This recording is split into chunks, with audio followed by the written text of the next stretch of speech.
You've been on this show so many times, it's like you're my sidekick or something here. Yeah.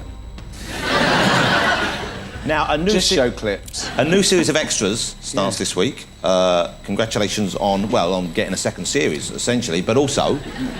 Congratulations on already f***ing it up. It's next week, you moron. Tonight, don't use it as a platform to make a political speech, right? You're in no position to lecture the public about anything. You know nothing about the real world. Most of you spent less time in school than Greta Thunberg. So, if you win, right... Come up, accept your little award, thank your agent and your God, and fuck off, okay? What's up, YouTube? Hope you guys are feeling good. Today, guys, we're back again with a new video, guys. When disrespectful celebrities get destroyed by Ricky. This is going to be good. From putting all of Hollywood back in line, come up, accept your little award, thank your agent and your God, and fuck off, to correcting a foul-mouthed interviewer. Congratulations on already f***ing it up. It's next week, you moron. Here are 9 times disrespectful celebrities got destroyed by Ricky Gervais. Starting with Joy Behar, who groped Ricky Gervais as soon as he arrived on her show. Are you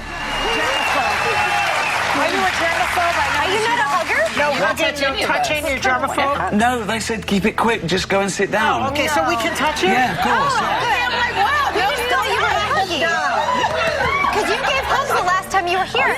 I feel like a strippergram. On top of that, Joy also tried to label Ricky, but he was quick to clap back. Referring to Sex and the City 2, I said I was sure the Golden Globe would go to the team that airbrushed that poster. Yeah. A little sexist. No, it's not. Why is it sexist? Well, because you're saying that the girls are older and they need to be airbrushed. No, I don't think that you lose your sensuality or your beauty because you hit 53. And Ricky's final roast silenced Joy's accusations for the rest of the interview. I'm defending my motives, not the joke. I stand by the joke.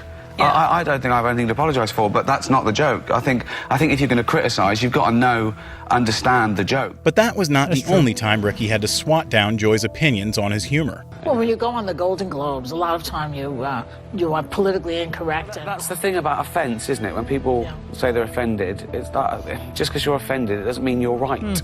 You know? Destroying Joy's entire woke agenda in a single monologue. Offence is about feelings, and feelings are personal. Some people are offended by equality. So what? You know, so you can't second guess people. If you try and please everyone, you'll please no one. True. With comedy as well, I think you've got to deal with taboos and contentious issues, and sometimes you deal in irony, and some people don't get that. But, you know, you can't legislate against stupidity, otherwise you'll be doing nothing. While Joy got off easily, the same can't be said for Hollywood's celebrities, when Ricky called them all out on television's greatest beatdown ever. First on the chopping block was Felicity Huffman, whose recent college admission scandal had landed her in jail. But you all look lovely, all dolled up. You came here in your limos. I came here in a limo tonight, and the license plate was made by Felicity Huffman. It's her daughter I feel sorry for, okay? That must be the most embarrassing thing that's ever happened to her. And her dad was in Wild Hogs. And then came Leonardo DiCaprio's turn. The Irishman was amazing. Long, but amazing. It wasn't the only epic movie. Once Upon a Time in Hollywood, nearly 3 hours long. Leonardo DiCaprio attended the premiere, and by the end, his date was too old for him. But Ricky didn't stop, even if his jokes made everyone uncomfortable. Tonight isn't just about the people in front of camera. In this room are some of the most important TV and film executives in the world. People from every background, but they all have one thing in common. They're all terrified of Ronan Farrow. He's coming for you. He's coming for you. And Ricky had no plans to take his foot off the gas. Our next presenter starred in Netflix's Bird Box, a movie where people survive by acting like they don't see a thing. Sort of like working for Harvey Weinstein.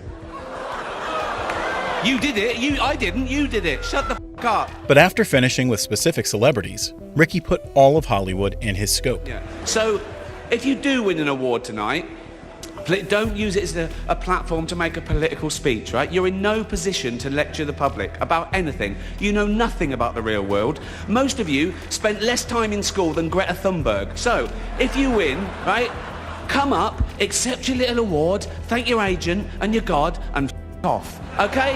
As his monologue came to an end, Ricky also gave the award show its due credit. This show should just be me coming out going, well done Netflix, you win also everything. Good night. But no, we've got to drag it out for 3 hours. You could binge watch the entire first season of Afterlife instead of watching this show. That's a show about a man who wants to himself because his wife dies of cancer, and it's still more fun than this, okay? And in his classic fashion, Ricky dropped one last bomb before he left. Spoiler alert, season 2 is on the way, so in the end, he obviously didn't himself, just like Jeffrey Epstein. Shut up. I know he's your friend, but I don't care. Just like Ricky humiliated everyone on live TV, Piers Morgan also got clowned on his own show for his nonsensical take on gun laws.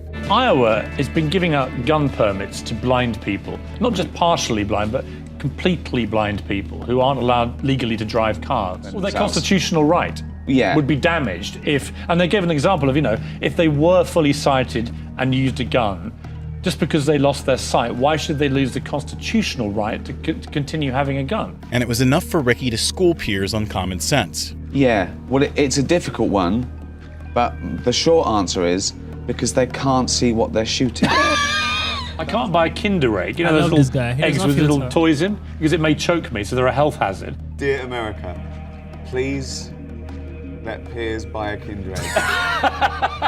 but don't let him buy a gun. Just like Ricky called out Piers' absurd take, Rebel Wilson and Ben Stiller were also called out for their eccentric behavior on The Graham Norton Show. It all started when Rebel was sharing a childhood story. We went in shopping centre talent contests to try to make money. Contest. Yeah. What, just turn up? Yeah, in the middle of the shops, and there's a little stage, and little local kids get up and do an act, and you might win $10.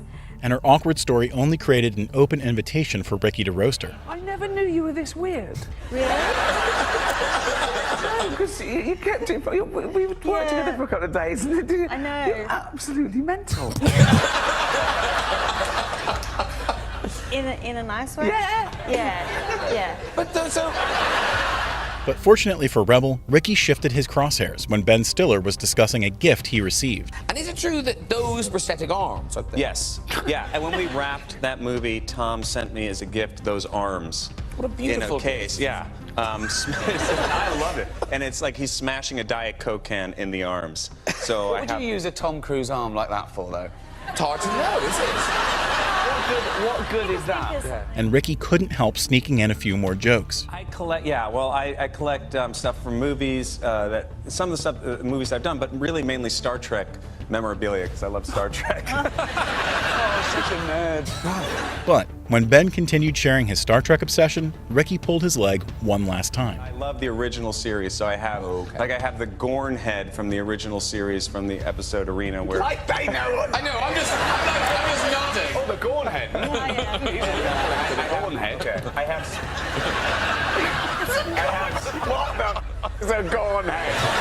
While Ricky was just having friendly banter, he wouldn't hold back much for Jonathan Ross, who took shots at Ricky's show from the start. He has just finished a new series of extras. It's frankly, I've seen some of it, it's a shoddy piece of work, but it's redeemed only by a cameo appearance in the final episode. That's right, finally landed the big one. Ladies and gentlemen, Mr. Ricky Gervais! But Ricky was in no mood to let it slide. You've been on this show so many times, it's like you're my sidekick or something here. Yeah.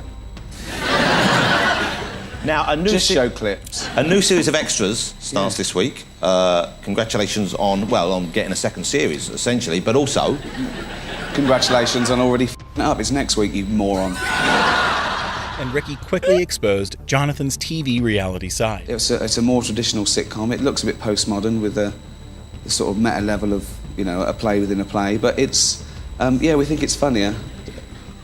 You're a film reviewer, you should know these words. That was like a proper answer to a proper question then. I know, so you'll cut it out. But as if that wasn't enough, Ricky kept taking Jonathan to the cleaners. I do look a bit more like Parker these days, I don't know, that's the problem. You're getting me confused. He's kept himself in trim. Look at you. Undo the button. Go on, let it hang out. Look at this. Look at this. Nothing there. There's nothing right. there. Fucking go. What? Look at that. And whenever John fumbled after that, Ricky took the chance to sneak a jab in. Will there be a third series? You did 2 series and a special of The Office, of course. Do that again. You did 2 series and a special of The Office, all right? People With would me love not smiling at your buffoonery. Will there Take be 3. Why do you do this to me? Why do you come on and do this to me? Why do you just make my life easy? Fortunately for Jonathan, he only got humiliated once, unlike Mel Gibson, who Ricky called out 4 times for allegedly calling Winona Ryder an oven dodger, a term for Jewish people who escaped Hitler's concentration camps. Mel Gibson, come on. No, come on. I'm not going to have a go at him. He's been through a lot. Not as much as the Jews, to be fair. But as if calling him out during the Emmys wasn't enough, he did it again at the Golden Globe Awards. First presenter is beautiful, talented, and Jewish, apparently. Mel Gibson told me that. He's obsessed. Please welcome Scarlett Johansson. Not stopping at Mel's anti-Semitic remarks, Ricky also put shade on the actor's drunk driving history. Honestly, I like a drink as much as the next man. Unless the next man is Mel Gibson. Unfortunately for Mel, Ricky's smackdown would continue even after 2 years. A few years ago, on this show, I made a joke about Mel Gibson getting a bit drunk and saying a few unsavoury things. We've all done it. I wasn't judging him, but now I find myself in the awkward position of having to introduce him again. And before he finished the set, Ricky dropped 2 final bombs. Listen, I'm sure it's embarrassing for both of us, okay? And I blame NBC for this terrible situation. Mel blames, we know who Mel blames.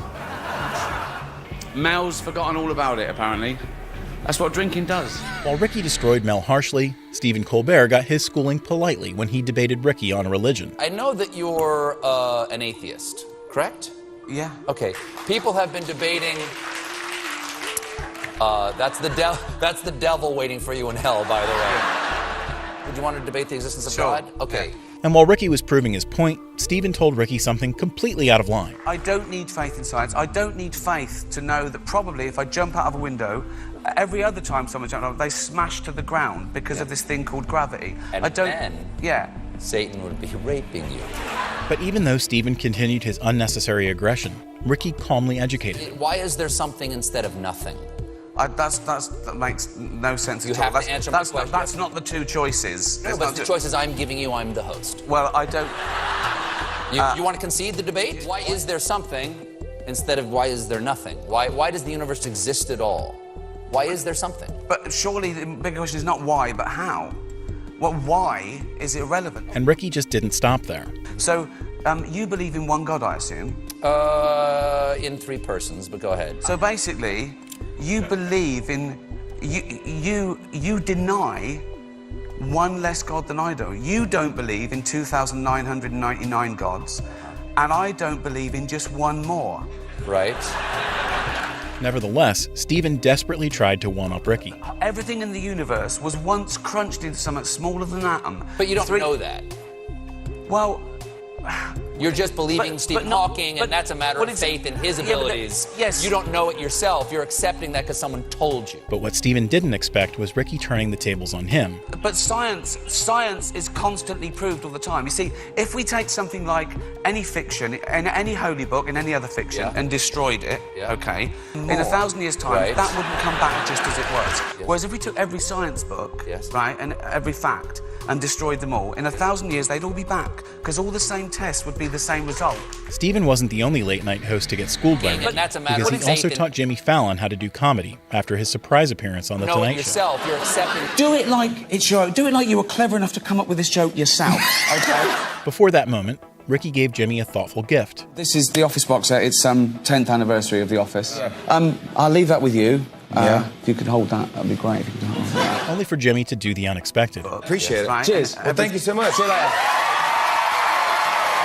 Because all the same tests would be...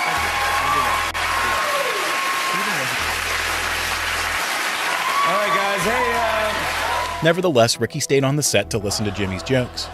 Hey, listen to this, you guys. The government is about to release a report on what went wrong during the BP oil spill. Or as Fish put it, hey, no rush. And after hearing that, Ricky couldn't help himself teach Jimmy about comedy. But I'm not doing that. It was shoddy. It was, I mean, you didn't write it, and that's... But, do it like... But... do it like it's your own. Do it like you were clever enough to come up with this joke yourself. Okay. And also, it looks dreadful. I mean, you can see you reading it, your little beady eyes. Are Well, it's on cue cards. I have to can't memorize it. You look like a little starving rat who's no idea. And when Jimmy applied Ricky's tips, his delivery became an instant hit. Show them. Do it Let me again. read it again. Just do it again and do it with a swagger. Do it like you deserve this show. Let me try it. Hey, listen to this. The government is about to release a report on what went wrong during the BP oil spill. Or as Fish put it, hey, no rush. Much better. Ricky left soon after, but not without dropping one final subtle jab. That was it? Yeah. Thank you so much. Listen, it's all part of my job. I'm a comedian. See you later. And just like Ricky educated Jimmy on his own show, he also roasted Hollywood and the Golden Globe Awards on its own stage. Tonight, you get Britain's biggest comedian hosting the world's second biggest award show on America's third biggest network. So, it's four. It's four. And Ricky's next line humiliated two birds with one joke. The Golden Globes are to the Oscars what Kim Kardashian is to Kate Middleton, basically. What? Bit louder, bit trashier, bit drunker. Press association, and more easily bought. Comedian. But when Kim was done getting blasted, Justin Bieber's turn came next. Other celebrity scandal. Justin Bieber nearly had to take a paternity test. What a waste of a test that would have been. No, he's not the father. The only way that he could have impregnated a girl was if he borrowed one of Martha Stewart's old turkey basters. Open wide. Bit louder. And even after taking shots at various top shot celebrities, Ricky proved that he wasn't even a little afraid. Now, the Hollywood Foreign Press have warned me that if I insult any of you, or any of them, or offend any viewers, or cause any controversy whatsoever, test, they'll definitely invite me back next year as well. And his confidence just goes to show that Ricky isn't afraid of destroying celebrities on any stage. This was really amazing to watch. I love how Ricky handled every single one of them. One thing I like about him is that he does not filter. He does not hide anything. He says it blunt as it is. That's something I love about Ricky. Like, he's a very honest guy. He don't care how you feel. He tell you the truth. He tells you the truth. He does not filter. He does not care if you are at this standard, if you're a celebrity, if you are bigger than him. He don't give an F about you. What he's concerned about is what he thinks about it. You understand? That's something I love about Ricky. He's a very honest guy. He's very blunt. To see that word called blunt is extremely blunt. And him roasting disrespectful celebrities was really amazing to watch. He's a hilarious guy. And he's really, really good at the comedy stuff. You can't come for him because it's his job. He's a comedian. He knows his game very, very well. It's hilarious to watch him. Like, anyone who watch him, you understand his humor once. And you tend to, like, go in line with him, tend to laugh. And he does it in a very respectful, but at the same time, blunt way. Like, he's a really, really good comedian. And honestly, like, he does not hide anything. If he doesn't like the shit you're saying, he tell you plain there, right there. He doesn't hide it. He tell you straight. That the guy who was calling him an atheist, who said about believing in God, he told the guy straight what he believed, how he sees things to be. You understand? So at the same time, like, he's a very, like, honest and blunt man, and everyone tends to see that and respect that. And he's not too loud, but at the same time, he knows his game. Comment down below what you think about this video. Give us a thumbs up. Share this video to as many as you can. Subscribe to the channel, guys. I will see you guys in the next video. Make sure you stay safe.